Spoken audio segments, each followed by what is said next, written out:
just for you with Robert Ballard. He's a little bit of what you need to know about him. He's kind of a big deal.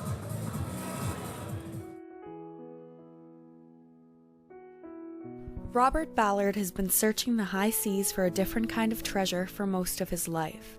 As an oceanographer and marine archaeologist, he has had the opportunity to venture to the most extreme depths of the ocean and experience tender moments with ships that have long since said goodbye to the surface. He was involved with the discoveries of the battleship Bismarck, the aircraft carrier USS Yorkton, and the most known and popular culture, the RMS Titanic. Mr. Ballard is also a former United States Navy officer and is now a professor of oceanography at the University of Rhode Island. Robert Ballard is considered one of the best oceanographers in the entire world. So if there's something in the ocean you need to be found, he's the man to get it for you. And let's hear a little bit more of what he has to say.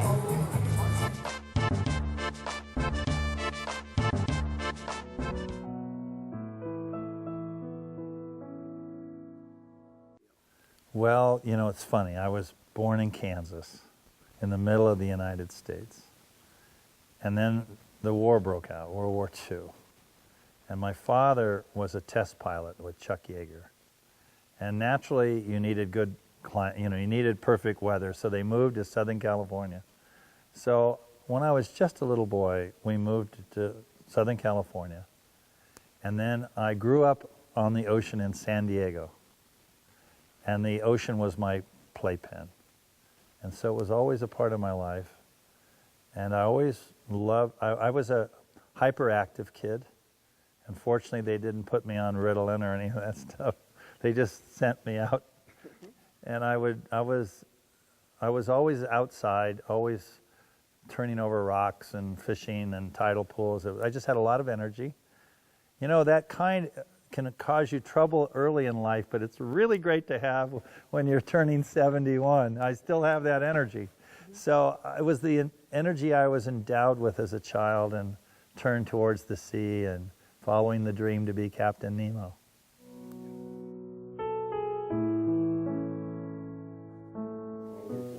Absolutely. It's a selfish reason. We live on a very tiny little planet.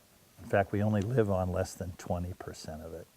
So we're living in a very small amount of real estate, and yet our population is going up and up and up and up. If you look worldwide at when a woman has her first child, she's a teenager, commonly 16 or 17 years old. I honestly think that's social rape. And it really upsets me that this young child, like I said, actually my daughter just turned 15. I can't imagine her at 15 when she's just entering high school to be pregnant and have a baby. And so I know that if that were the case, if you had a grandchild, if your daughter had a baby at 15 and you had a baby at 15, all of a sudden you're a grandparent at 30. You're a great-grandparent at 45. You're a great-great-grandparent at 60. Run the math.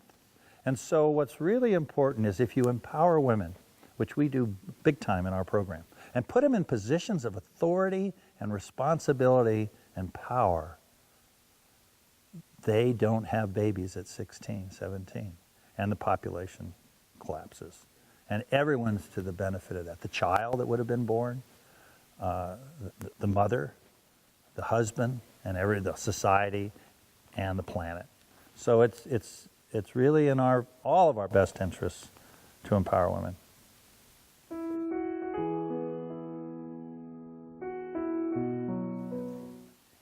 Well, I still haven't grown up. I've maintained my childhood curiosity.